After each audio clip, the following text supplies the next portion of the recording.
Surplombe la mer, le trait d'union entre la France et l'Espagne, il n'y a pas d'autre itinéraire. Alors pour échapper au feu, ces hommes et ces femmes se jettent à travers champs, dans cette pente abrupte, malgré les cactus et les roches. 10, 20, peut-être plus. Quelques lacets plus loin en contrebas, les secouristes se déploient. Tandis que les bateaux amarrés au port mettent tous le cap vers le pied de la falaise. Plusieurs touristes sont secourus, mais c'est non loin d'ici que le corps de 2 Français, un père et sa fille de 15 ans, vont être retrouvés quelques instants plus tard. Ils se sont jetés à l'eau et n'ont pas survécu. Beaucoup de gens ont commencé à descendre, et c'est horrible. Si le feu est aujourd'hui éteint, cette route majestueuse du littoral portera à jamais le deuil de ces touristes piégés. Et depuis ce matin, Saint-Avertin, dans la banlieue de Tours, rend hommage à ce père et sa fille de 15 ans décédés. Nous vous en parlions en sautant de cette falaise près de Port-Bou pour échapper au feu. Ils habitaient tous les deux cette commune.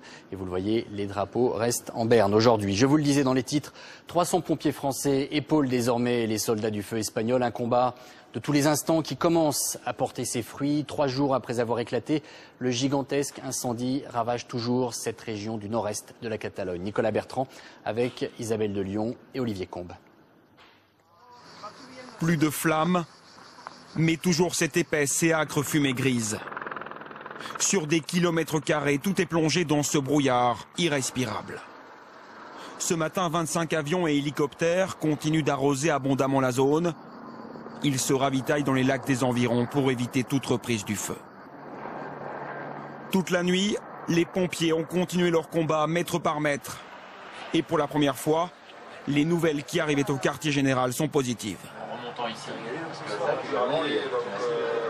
Actuellement, la situation est extrêmement satisfaisante. Nous sommes complètement maîtres de la situation. Il n'y a aucun risque pour la frontière française.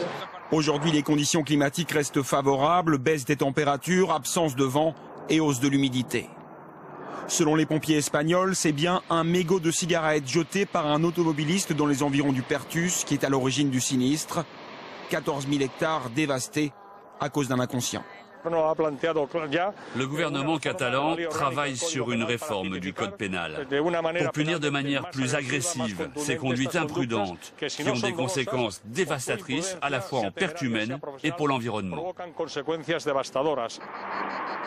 Dans les 17 villages situés autour du périmètre de l'incendie, les autorités recommandent toujours à la population de rester confinée chez elle, portes et fenêtres bien fermées. Et à seulement quelques kilomètres du front de cet incendie, nous retrouvons Isabelle de Lyon. Bonjour Isabelle, est-ce que l'espoir entrevu tout à l'heure par les pompiers se concrétise enfin ? Oui Nathanaël, l'espoir revient. D'abord, le contraste est frappant avec la journée d'hier. Il n'y a plus dans le paysage toutes ces colonnes de fumée qui signalaient des incendies.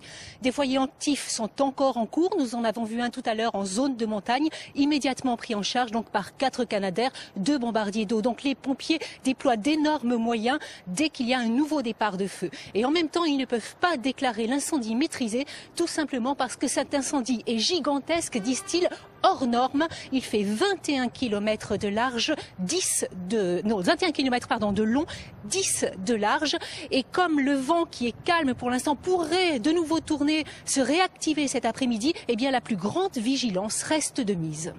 Merci beaucoup Isabelle. Alors vous le disiez, le bilan de cet incendie est déjà terrible pour cette région qui puise sa richesse dans le tourisme ainsi que dans l'agriculture. Ces 2 derniers jours, pas moins de 17 villes ou villages ont été menacés par les flammes de ce brasier qui laisse derrière lui cendres et désolation, comme ont pu le constater nos envoyés spéciaux Clément Le Goff et Jean-François Monnier. Juste derrière leur maison, le balai des Canadair est incessant. Le feu n'est pas très loin, mais malgré le danger, ce couple a une bonne raison de rester. On ne veut pas partir. Si on s'en va, qu'est-ce qu'on va faire de nos chevaux? Les autorités nous ont dit de partir, mais nous, on ne va pas les laisser tout seuls. Alors on reste ici et on surveille autour de la maison, mais on ne partira pas. Depuis hier, ils vivent cloîtrés chez eux. Tout est fermé ici, c'est pour éviter que la fumée ne rentre. Cette nuit, l'incendie est resté contenu dans la vallée, mais ils savent que rien n'est joué. C'est très mauvais. Le vent se lève. C'est triste pour la maison, pour les animaux. On ne sait pas quoi faire. Un peu plus bas dans la vallée, cet éleveur a eu très peur pour son troupeau.